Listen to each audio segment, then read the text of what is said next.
நாம் ஒரே குறிக்கோளை அடைய முடியும் என்று விவேகானந்தர் கூறியது போல வாதிடுவது இருவேறு கருத்துக்களாக இருந்தாலும் அதன் நோக்கம் ஒன்றே. இன்று இங்கு மோத வந்திருப்பவர்கள் ஆயுதங்களால் மோதப் போவதில்லை, கருத்துக்களால் மோதவிருக்கின்றனர். இன்றைய சிறப்பு நகைச்சுவை பட்டிமன்றத்தின் நடுவர் திரு ஏ. கண்ணன், இணை பேராசிரியர் MCA அவர்கள், கலை இலக்கியக் கழகம், ஆசிரியர் முன்னேற்றக் கழகம் மற்றும் KLN நெல்லிசை குழு ஆகியவற்றிற்கு அமைப்பாளர். இவர் நம் கல்லூரி மட்டுமின்றி பல்வேறு ஊர்களில் நடைபெற்ற பல்வேறு பட்டிமன்றங்களில் பங்கேற்றுள்ளார். பலவற்றில் நடுவராகவும் பொறுப்பேற்றுள்ளார். இவர் சிறந்த பாடகரும் கூட. சீனியர் மாணவர்கள் அனைவருக்கும் இவரை நன்றாக தெரியும். அவர்களுக்கு மிகவும் பிடித்த ஆசிரியரும் கூட. இனி இவர் பட்டிமன்றத்தை இனிதே தொடங்கி வைப்பார்.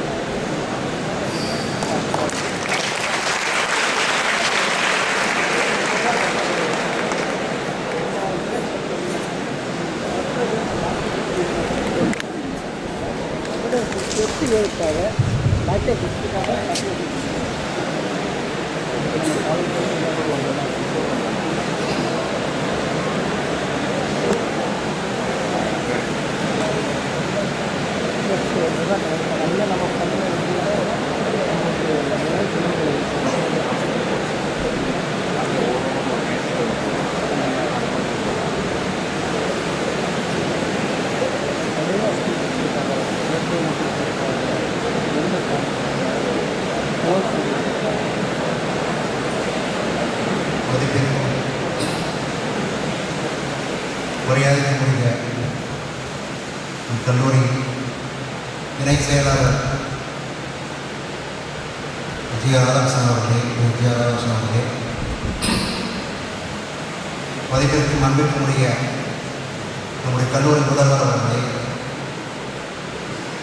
அன்பிற்கினிய கல்லூரி துறைத் தலைவர்களே, ஆசிரியர்களே, மாணவ மாணவியர்களே, ஆசிரியர் அலுவலர் நண்பர்களே, உங்கள் அனைவருக்கும் இனிய மாலை வணக்கம்.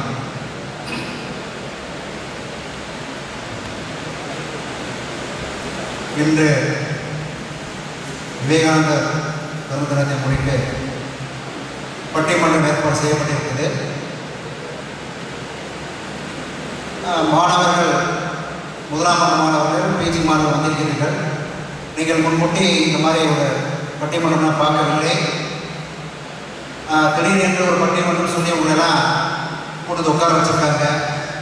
உங்கள் எண்ணம் என்னன்னு எனக்கு நல்லா புரியுது. சம்மந்தமில்லாமல் ஒரு ஆளை உட்கார வச்சுருக்காங்க. பட்டிமன்றம்னா நம்ம கேள்விப்பட்ட ஆட்கள்லாம் வேற, பெரிய பெரிய ஆட்களாக கேள்விப்பட்டிருக்கோம். சாலமன் பாப்பேன்னு கேள்விப்பட்டிருக்கோம், ஞானசம்பந்தம் கேள்விப்பட்டிருக்கோம், லியோனின்னு கேள்விப்பட்டிருக்கோம். என்னடா கண்ணன் மீது உட்கார வச்சிருக்காங்க, கதவையும் போட்டாங்க, வெளியே போக முடியல.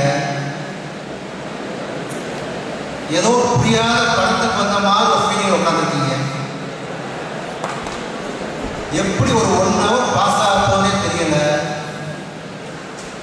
மாணவர்கள் சொல்றாங்க, மாணவர்கள் விட்றா, கிளாஸ் உட்காந்து போட்டா விட்றா,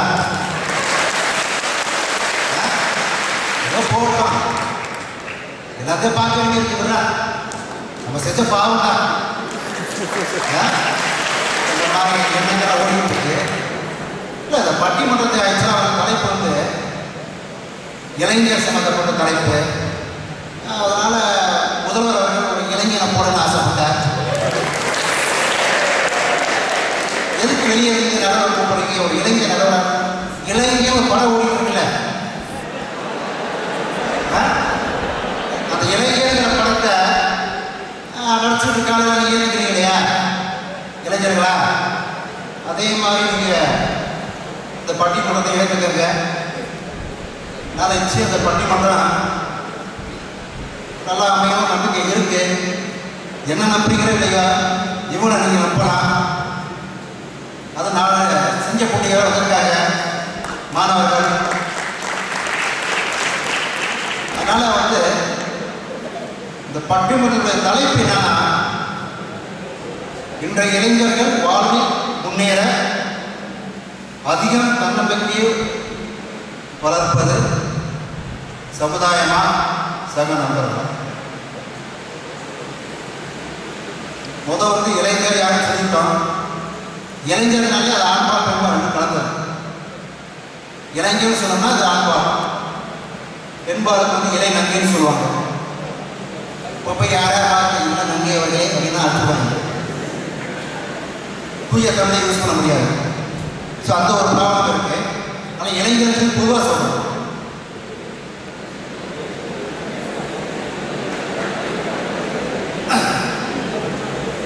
இதுக்கு நடுவில் உட்காந்துருக்கேன்.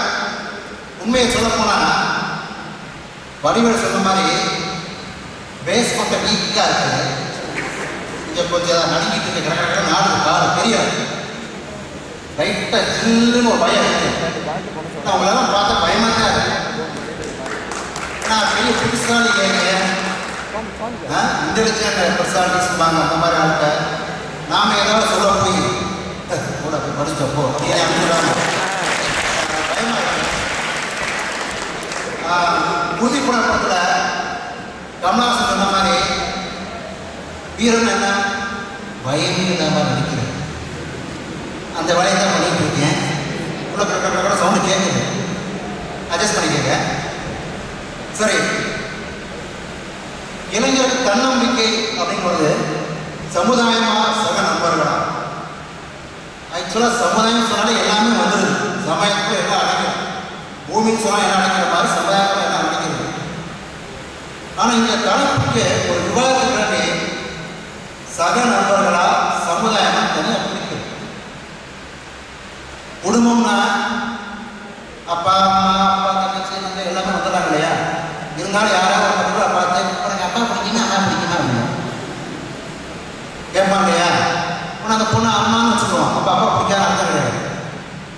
அந்த இடத்துல என்ன அதை மாதிரி தான் சமுதாயத்தில் எல்லாமே அடங்குது. அதில் இந்த நண்பர்கள் கொஞ்சம் க்ளோஸாக இருக்காங்க, ரொம்ப முக்கிய பங்கு வகிக்கிறாங்க. அதனால கொஞ்சம் ஆர்குமெண்ட்டுக்காண்டி நிறைய பிரிச்சு பார்க்கலாம். சமுதாயமா சக நண்பர்களா? தன்னம்பிக்கை நல்லா கவனிச்சுக்க. எங்கள் தலைப்பு வந்து தன்னம்பிக்கை ஊட்டுறது. காசு கொடுக்குறது, பேனா கொடுக்குறது, சட்டை கொடுக்குறது, அதான் தன்னம்பிக்கை. அதுவும் அதிகம் வளர்க்கிறது. நானே இளைஞர்கள் தன்னம்பிக்கையை வளர்த்துட்டு அடி வாங்கியிருக்கேன். என் கிளாஸ்ல நான் வந்து மாணவர்களுக்கு தன்னம்பிக்கை ஊட்டலாமே அப்படின்னு சொல்லி ஒரு சம்பவம் நடந்துச்சு. அப்போ நம்ம பழைய முதல்வர் இருந்தார்கள், திரு மெய்யப்பன் சார் அவர்கள், ப்ரொஃபஸர் மெய்யப்பன் இருந்தார்கள். முதல் நம்ம கடவுளில் வந்து கிளாஸ் டைமில் லேப் டைமில் வெளியே போகக்கூடாது, மாணவர்கள் வெளியே போகக்கூடாது, ஒரு ரூல்ஸ் கரெக்டா? நான் பார்த்து லேபில் உட்காந்து சும்மா தான் படிச்சுட்டு இருந்தேன். எனக்கு லேபில் சீட்னாலும் லேபில் உட்காந்து படிச்சுட்டு இருந்தேன். ஒரு வாடகை பையன் நேரம் வந்தேன், நாட் சேட் பையன் வேணாம் வந்தேன். எஸ் லைப்ரரிக்கு போகும். தம்பி நான் ஒரு கிளாஸில் இருப்பா, நீங்கள் யார் கிளாஸோ அவங்க சொல்லிட்டு போகணும். யார் இல்லை சார், நீங்கள் தான் இருக்கீங்க. லைப்ரரிக்கு போகணும். எதுக்கு லைப்ரரி அப்படின்னு? நாளைக்கு எக்ஸாம் ப்ரிப்பேர் பண்ணணும், புக்கு கேட்டுருக்கேன், வர சொல்லியிருக்காங்க சார். சரி, அவங்களுடைய முன்னேற்றத்தை கெடுக்கக்கூடாது, தன்னம்பிக்கையை வளர்க்கணும் அப்படின்னு ஒரு ஐடியாவில் சரிப்பா போயிட்டு சீக்கிரம் வந்துடு, நான் வாத்தியார் ஒன்று கிடையாது, வேறவங்க சீக்கிரம் போயிட்டு வந்துடும் அப்படின்னு. Okay sir. போன 5 நிமிஷத்தில் வேகமாக வந்தேன். ஏன்னா இப்போ லைப்ரரி புக்கு போட இடத்துல புக்கு கிடையாது. பிரின்ஸ்பால் காலிங்க என்ன லஞ்சுக்கா? கேன்டீன் டீ குடிச்சுட்டு இருந்தேன். பிரின்ஸ்பால் சார் வந்தார். யார் கிளாஸ்ன்னு கேட்டாரு. Kannan sir class. வடிவ சொல்லுவாங்க, செவனே நான் உட்காந்துருக்கீங்க, நான் தானே பிள்ளை பண்ணிட்டு இருந்தேன், என்னன்னா மாட்டி விட்ட? Sorry sir please calling. அப்படின்னா ஓப்பன் ஆச்சு. ஐஎம்ஆர் கம்ப்யூட்டர் ஓப்பன் ஆச்சு. நான் போயிட்டேன். அப்புறம் பிரின்ஸ்பால்கிட்ட போனால் அங்கேயே அவங்களால வர முடியுமோ? சட்டை கழிச்சு வெளியே வந்து அங்கே வார்த்தைகள் அனுபவம் தெரியா இருக்காரு. இந்த மாதிரி தன்னம்பிக்கையை ஊட்டி அடிவான கேசு நிறையா இருக்கு. சரிங்களா? அதனால இன்றைய இளைஞர்கள் எப்படிப்பட்ட இளைஞர்கள் அப்படி பார்த்தோம்னா அண்ணா மாதிரி இளைஞர்னா அண்ணா மாதிரி அறிஞர் அண்ணா மாதிரி கையை எப்படியா வச்சுருக்காங்க. ப்ரோக்ராம் பற்றியா இந்த அவன் போட்டாங்க படிச்சியா அவன் படிச்சான்னு நாளைக்கு நீ இது பண்ணணும் பார்த்தா அதெல்லாம் சொல்லு. கையை ரெடியாக வச்சு உட்காந்து மொத்தத்தில் இடத்துல வச்சிடணும். சரியா? ஸோ அந்த மாதிரி எண்ணங்கள் வளர்ந்து தான் இளைஞர் வாழ்ந்துருக்காங்க. சரி, சமுதாயம்னா என்ன? சமுதாயம் சொன்னோம்னா சில கருத்துக்களை சொல்றாங்க பெரியவங்க. பல்வேறு வகைகளில் உறவு கொண்டுவாக ஒரு குறிப்பிட்ட இனங்கிறாங்க. ஒரு குரூப் ஆஃப் பீப்புள், ஒரு குரூப் கூட சமுதாயமா? விலங்குகளுக்கு விலங்கு சமுதாயமா? யாரோ ஒரு பாட்டு, உங்களை விலங்கு சமுதாயம் ஏற்றுக்கொள்ளவில்லை, நீங்க தயவு செய்து விட்டு விடுங்க அப்படின்னு சொல்ல முடியுமா? யார் சமுதாயம் சொன்னோம்னா எதையும் பகுத்தறிஞ்சு எது தேவை எது தேவையில்லை, எது நல்லது எது கெட்டதுன்னு சொல்லி பிரிச்சு பார்க்கக்கூடிய பக்குவமுடைய மனிதர்கள் வாழ்க்கை கடந்தான் சமுதாயம். கரெக்டா?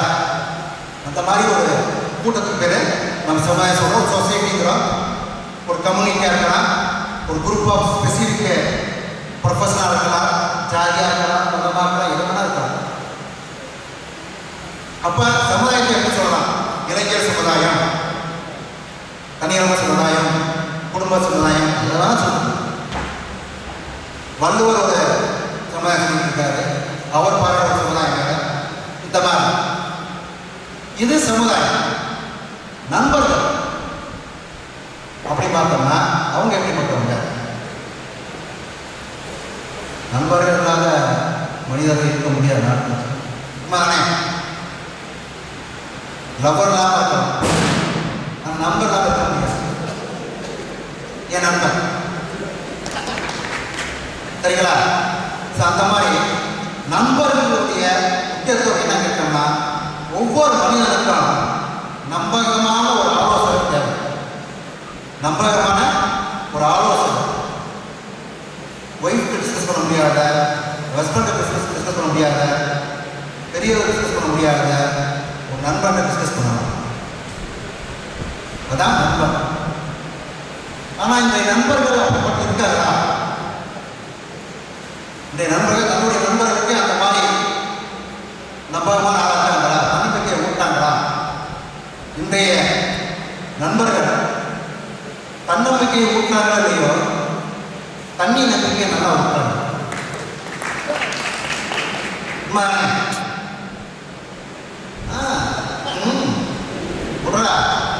சரியா போகும் பாரு, எல்லாம் முடிஞ்சு என்கரேஜ் பண்றேன். எந்த பிரச்சனையும் சரி, முன்னாடி பாருங்க இருக்க இல்லையா? ஸோ அந்த மாதிரி நண்பர்கள் நிறைய பேர் இருக்காங்க. அந்த நண்பர்கள் கிடையில நமக்கு தன்னம்பிக்கை வளர்க்குற நண்பர்கள் யார்? ஏன்னா இன்றைக்கு பொறுத்த மட்டும் பார்த்தீங்கன்னா என்ன செய்யறது ஏது செய்யணும் தெரியாம நண்பர்கள் நிறைய வாழ்ந்துட்டு இருக்காங்க. ஒரு குரல் வந்து காட்டில் ஒரு பாம்பு கையில் பிடிச்சிச்சு. பாம்பு கொத்துன்னு குரல் தெரியும், பாம்பை விட மனசு இல்லை, என்ன விட்டு அரைச்சிக்கலாம். பாம்பு விடாம இருக்கு, நாங்கள் வீட்டு ஓடிட்டு இருக்கோம். ஏன்னா பாம்பு விட்டா குத்திடும். இந்த பாம்பை கையில் வந்து சாப்பிடல, தண்ணி குடிக்கல, யார்கிட்டையும் பேசுறாங்க, ஓடுது. இது தவிர பாம்பு செத்து போச்சு. ஆனால் செத்த பொண்ணுக்கு தெரியாது, பாம்பு செத்தது பொண்ணுக்கு தெரியாது. ஆனால் பாம்பு கையில் வச்சுக்கிட்டு இங்கே விட்டா கடிச்சிடணும், அது ஓடுது. வேற எங்கே ஓடுது, அங்கே ஓடுது. இது பாம்பு கையில் வச்சுக்க பார்த்து மற்ற பொண்ணு வரமாட்டேங்குது. அது சாப்பாடு கொடுக்கல. கடைசியில் குரங்கு தான் சாப்பிடாம, தண்ணி ஆகாயம் சாப்பிடாம ஒரு இடத்துல நிம்மதியாக இறந்தே போச்சு. இந்த நிலைமை தான் இன்னைக்கு இருக்கிற இளைஞர் சமுதாயத்துடைய நிலைமை. இல்லாத இருக்கிறார் எண்ணி ஒரு பிரச்சனையை வளர்த்து தன்னுடைய வாழ்க்கையை எடுத்துக்கிறார். அப்படிப்பட்ட இதே சமுதாயம் மேன்மையானதுன்னா அதுக்கு ஒரு நல்ல வழி வேணும். பெரியவங்க ஒரு நல்ல தீர்ப்பு கொடுக்கணும். அதுக்கு தான் இந்த பட்டிமன்றம். இந்த பட்டிமன்றத்தில் பேசுறதுக்கு எந்த அணிகள் வந்திருக்கிறாங்க.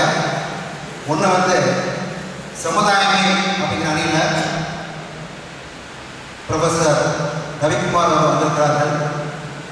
மிக சிறந்த பேச்சாளர். அவர் வந்து ஆங்கிலத்துறையை சேர்ந்தவர். ஆனால் தமிழில் ஒன்று சொல்லிக்கிறேன், நாங்கள் எதுவும் பேசுறதுனா எல்லாரும் தமிழ் புலவர் மாதிரி பார்க்காதீங்க. தமிழில் பெரியார் சொல்லுவாங்க, பேசுவோம் அவ்வளோதான். நீங்கள் உடனே ஆரம்பிச்சாடா அப்படின்றாங்க. ரைட்டா? அதனால் அந்த அளவுக்கு அவர் மிக சிறந்த பேச்சாளர். இளையா பட்டிமன்றத்தில் பேசியிருக்கிறார். தன்னுடைய மாணவர்களுக்கு அவர் மிகுந்த நம்பிக்கை ஊட்டியிருக்கிறார். அவர் தான் அணி தலைவர். அடுத்து பிரேம்குமார் எம்சிஏ மாணவர். இந்த விழா ஆரம்பிச்சதுன்னு சொன்ன உடனே இளைஞர் சொன்ன முதல் வந்துட்டேன். நான் வந்துடுறேன். ஓகே, நான் பேசிக்கிறேன். இல்லைப்பா செலெக்ஷன்ல இல்லை, நீ தன்னம்பிக்கை வளர சார் வருவேன்னு சொல்றேன்ல, வந்துடுவேன். வந்துட்டார், சொன்ன மாதிரி வந்துட்டார். அடுத்து மெக்கானிக்கல் துறையை சேர்ந்த கார்த்திகேயன். இவருக்கு என் நண்பருக்கு தெரிஞ்சு போச்சு. இவங்க 2 பேரும் புதுசா கண்ணி பேச்சாளர். சரிங்களா? ஆனால் என்கிட்ட பாயிண்ட்ஸ் கிடைக்குமா பார்த்தா இவங்க எனக்கு சொல்லி கொடுத்துருக்காங்க. இப்படி பேசுறீங்கன்னா சும்மா அதே மாதிரி பேசுறாங்க. நான் சொல்லித்தரேன். சொல்லி கொடுத்துருக்காங்க. அதே மாதிரி பேசுகிறேன்.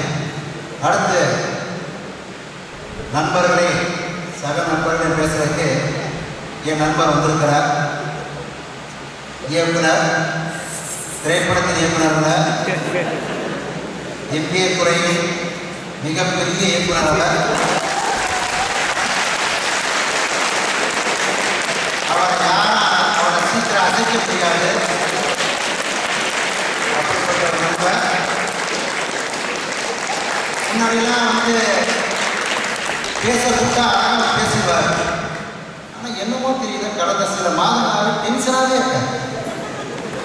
இந்த இயக்குனர் பொறுப்பு ஏற்றல இருந்து என்னை பார்த்துட்டு அதான் போயிட்டே இருக்காரு. Sir good morning. என்ன ஆச்சுன்னு தெரியல, அவன் கேட்கணும். ஆனால் இன்னைக்கு ரிலாக்ஸாக பேசணும்னு நினைக்கிறேன். மிக சிறந்த பேச்சாளர். எனக்கு அடிக்கடி தன்னம்பிக்கை ஊட்டுனது அவர் தான். அதனால் தீர்ப்பு அது கிடையாது, அவர் சொன்னேன். அந்த மாதிரி வந்துருக்காரு. அடுத்து இப்போ ஒரு படத்தில் வசனம் வச்சு குடிக்கி பிறந்தது பூனையாக. தெரியுதா என்ன பண்ண? ஒரு உதாரணம் சொல்றது, புலியையும் பூனையையும் கனெக்ட் பண்ணி பார்க்காங்க.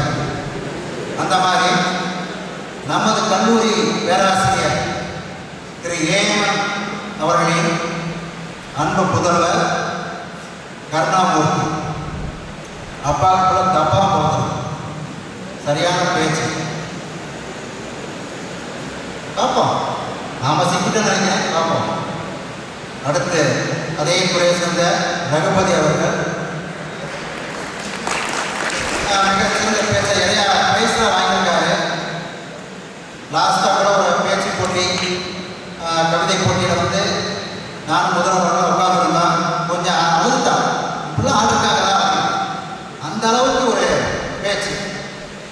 பெரிய ஒரு சிறந்த பேச்சாளர். பெரிய கிராமத்தில் வாழ்ந்துருக்காரு. அந்த கிராமமே ஒரு பேச்சலாக வருங்கால அநேகமாய் எம்எல்ஏவும் எம்ஜிஆர் வர வாய்ப்பு இருக்கு. ஸோ இந்த பேச்சாளருடைய நம்பிக்கையோடு இந்த பட்டிமன்றத்தை தொடங்கி வைக்கிறேன். எனவே சமுதாயம் தான் சிறந்தது பேசுறதுக்கு அவ்வணியின் தலைவர் ரவிக்குமார் அவர்களை வேலைக்கிறேன்.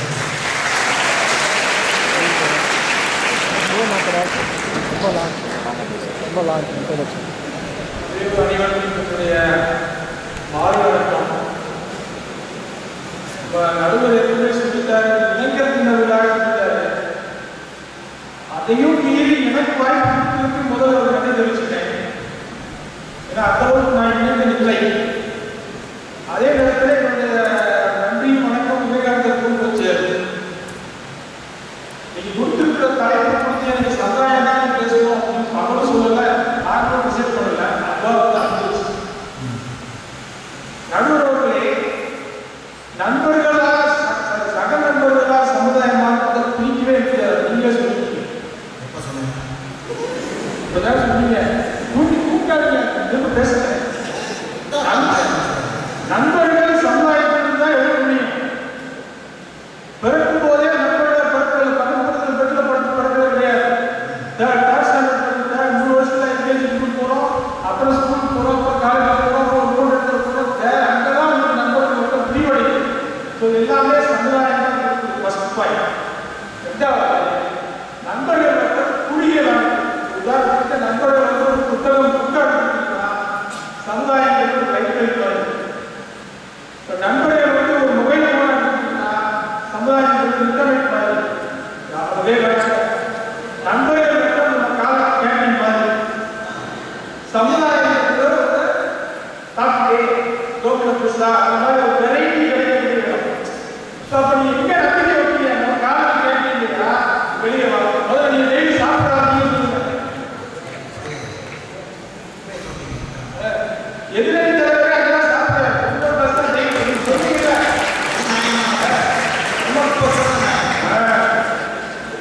நடுவர்களே, நன்மையா சொன்னா மட்டும் கொத்தாது. அது கொத்தாது. சமுதாயத்துக்கு உங்களுடைய பங்களிப்பு இல்லை. சமுதாயத்துக்கு என்ன எடுத்துக்கீங்க? நம்மளுடைய இளைஞர்கள் வலிமையானவர்கள், திறமையானவர்கள், இன்னும் சொல்ல சுனாமியே சிம்பனக்கூடியவர்கள் இளைஞர்கள்.